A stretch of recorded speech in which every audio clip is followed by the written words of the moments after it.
خوشبو کیسو لگنا بھیلی بھیلی خوشبو آئے رنگوں نکہت سارا منظر آج محمد آئے مورے گھر آج محمد آئے مورے صلی اللہ کی تم گھر گھر آج محمد آئے مورے گھر انجم بے کس آپ کا مگتا دیجئے بھکشا دیجئے بھکشا جگ کے داتا انجم بے کس آپ کا مگتا دیجئے بھکشا جگ کے داتا بود میں اور آپ سمندر آج محمد آئے مورے گھر آج محمد آئے مورے گھر صلی اللہ کی تم گھر گھر آج محمد آئے مورے ماشاء اللہ ماشاء اللہ. سرکار کی آمد مرحبا دلدار کی آمد مرحبا رسول کی آمد مرحبا آیا طیبہ کا چاند چمکا طیبہ کا چاند آیا طیبہ کا چاند چمکا طیبہ کا چاند مرحبا آیا طیبہ کا چاند چمکا طیبہ کا چاند. شیخو پورہ ڈویژن سے تقریباً 700 اسلامی بھائی حاضر ہوئے ہیں مدنی قافلے کی صورت میں، جو یہاں امیر علیہ سنت دامت برکاتہم العالیہ سے مدنی مذاکرے میں علم دین حاصل کریں گے اور یہاں سے سیکھ کر اپنے علاقے میں نیکی کی دعوت کی دھومیں مچائیں گے. جو سیکھیں گے وہ آگے لوگوں کو سکھائیں گے. یہاں پر فرسٹ ٹائم ربیع الاول میں میرا آنا ہوا ہے اور خاص کر اس میں جو ہمیں دیکھنے کو ملتا ہے وہ امیر علیہ سنت کی صحبت ہے. آپ کے قرب میں جو برکتیں ملتی ہیں وہ کہیں نہیں ملتی. چلتا پیر صاحب باقاعدہ مطلب سڑی میں توبہ ہم ہو کی بیت ہم ملا اسی ساری تھا. سنتوں کے حوالے سے بھی اور نبی کریم صلی اللہ علیہ وسلم کے اخلاق اور آپ کے اطوار اور زندگی گزارنے کے طریقے کے حوالے سے بھی بڑی اہم چیزیں امیر سنت بیان فرمائی. سرکار دو عالم صلی اللہ تعالیٰ علیہ وآلہ وسلم نے ارشاد فرمایا کہ حضرت امام حسن اور حضرت امام حسین جنتی نوجوانوں کے سردار ہیں. ریاکاری کے حوالے سے بتایا پیر صاحب نے، بڑی اچھی تربیت فرمائی. انشاءاللہ جو کچھ سیکھا اب خود بھی عمل کریں گے، انشاءاللہ دوسروں کو بھی عمل کروائیں گے. ایک تو پیر صاحب نے ریاکاری کے حوالے سے بتایا، وہ بڑا اہم ہے. کسی بھی کو بھی کسی کام کے حوالے سے بتائے کہ کہے کہ میں فلان نیک کام کرتا ہوں، تو اس میں جو نیت پہ غور کر لے کہ وہ کس لیے بتا رہا ہے، کہ آیا کہ میری اس کے سامنے عزت بنے، تو یہ ریاکاری ہوگی، وہ سارا اس کا جو اعمال ہوں گے وہ ضائع ہو جائے گا. دعوت اسلامی میں تو ویسے بھی صحابہ و اہل بیت کی محبت سکھائی جاتی ہے، صحابہ و اہل بیت کی باتیں بتائی جاتی ہیں. امام حسن رضی اللہ عنہ کے بارے مطلب ذکر نبی پاک صلی اللہ علیہ وآلہ وسلم دوسرا چورا مینا قولا اور دیگر صحابہ اور اہل بیت کا بھی ان کے بھی آراس منانے کا جو ہے امیر سنت نے ترغیب دلائی ہے. اللہ تعالیٰ ہمیں اسی سوچ پر قائم رکھے. آج ہم نے امام حسن مجتبیٰ رضی اللہ تعالیٰ عنہ آپ کے بارے میں بھی سنا کہ آپ نے زندگی میں 3 مرتبہ اپنا آدھا مال راہ خدا میں خرچ کر دیا. مدنی مذاکرے کے شروع میں امیر علیہ سنت نے ترغیب ارشاد فرمائی، جیسے ہم آتے ہیں ہمارا جذبہ بڑھتا ہے، اچھی اچھی نیتیں کرتے ہیں، تو یہاں سے جانے کے بعد بھی گھروں میں بھی ہماری وہ نیتیں برقرار رہیں، عمل برقرار رہے، نمازوں کی پابندی، سنتوں کی پابندی، جماعت کے ساتھ باجماعت نمازیں پڑھیں. امام حسن مجتبیٰ رضی اللہ تعالیٰ عنہ آپ کا وہ عفو درگزر والا واقعہ بھی سنا کہ آپ نے کس طرح اپنے غلام کو معاذ معاف کر دیے، وہ بھی کس طرح ایک آیت مبارکہ سنانے سے۔ اس سے ہمارا بھی ذہن بڑھتا ہے کہ ہم بھی عفو درگزر کو اپنی زندگی میں اپنائیں۔ امیر اہل سنت دامت برکاتہم العالیہ نے عرس امام حسن مجتبی رضی اللہ تعالیٰ عنہ کی ترغیب دلائی، تو ہمیں بھی اولیاء سے محبت کر کے ان کے نیاز کا اہتمام کرنا چاہیے۔ پیر صاحب کا فیض جاری ساری اللہ کریم رکھے اور ان کو صحت و عافیت والی لمبی زندگی عطا فرمائے۔ اب تک میں نے لائف میں جو ہے ایک ماہ کا مدنی قافلہ نہیں کیا، انشاءاللہ اب نیت کرتا ہوں کہ پیر صاحب کی صحت کے لیے ایک ماہ کا پورا مدنی قافلہ کروں گا انشاءاللہ عز و جل۔ ہم نے دعوت اسلامی سے یہ سیکھا کہ آپ ماہ میلاد کی خوشیاں منا رہے ہیں تو اس کو اس انداز کے ساتھ منائیں، سنتوں کو اپنایا جائے، آپ نماز کی پابندی کریں، تلاوت قرآن کریں، درود و سلام کی کثرت کریں۔ پہلے تو اب ایسے اندھیرے میں گزاری ہے ساری زندگی، اب آگے پتہ چلا ہے یہاں کیا دین سیکھا ہے، سنتیں سیکھی ہیں، دین کا کام سیکھا ہے۔ اور آج کے مدنی مذاکرے میں امام حسن رضی اللہ تعالیٰ عنہ کی سیرت سن کر دل باغ باغ ہو گیا۔ امیر اہل سنت نے اربعین اطہار پڑھنے کا کہا ہے، میں نے لے بھی لیا اور اسے انشاءاللہ پڑھنے کی کوشش کروں گا۔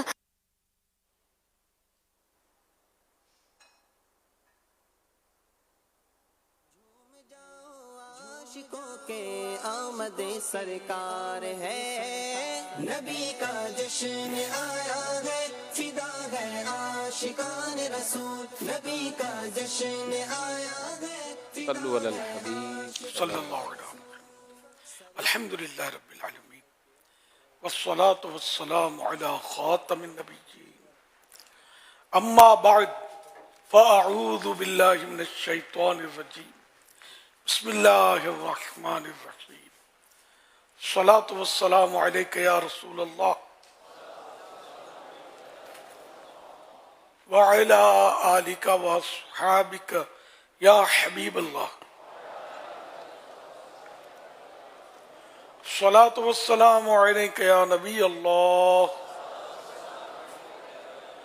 وعلی آلک واصحابک یا نور اللہ۔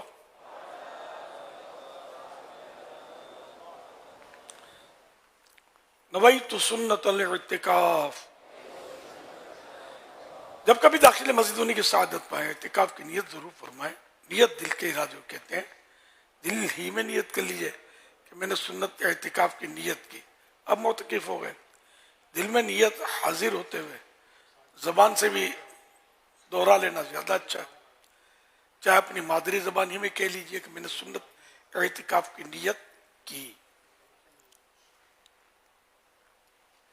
یاد رکھیے مسجد میں کھانا پینا، سونا، سحری، افطار، آب زمزم شریف پینا، دم کیا پانی پینا، نیاز کھانا وغیرہ اسی صورت میں جائز ہوتے ہیں جبکہ اعتکاف کی نیت کی تھی۔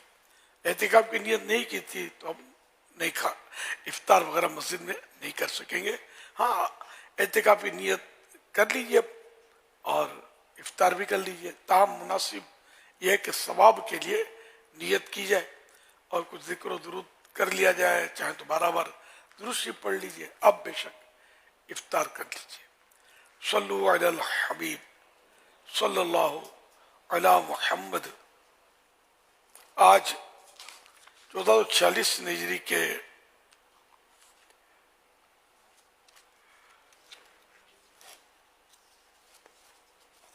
ربیع الاول شریف کی چھٹی شب ہے۔ اس مناسبت سے اربعین اطہار قسط 2 سے فضیلت نمبر 6 پیش کرتا ہوں۔ فرمان آخری نبی صلی اللہ علیہ وسلم، اس کا وضو نہیں جو نبی صلی اللہ علیہ وسلم پر درود پاک نہ پڑھے۔ حوالہ معجم کبیر جلد 6 صفحہ 121 حدیث نمبر 5698۔ اس حدیث پاک کی شرح یہ علامہ عبدالرؤف مناوی رحمۃ اللہ علیہ لکھتے ہیں، اس شخص کا وضو مکمل فضیلت والا نہیں جو وضو کے بعد نبی صلی اللہ علیہ وسلم پر درود پاک نہ پڑھے۔ صلو علی الحبیب صلی اللہ علی محمد۔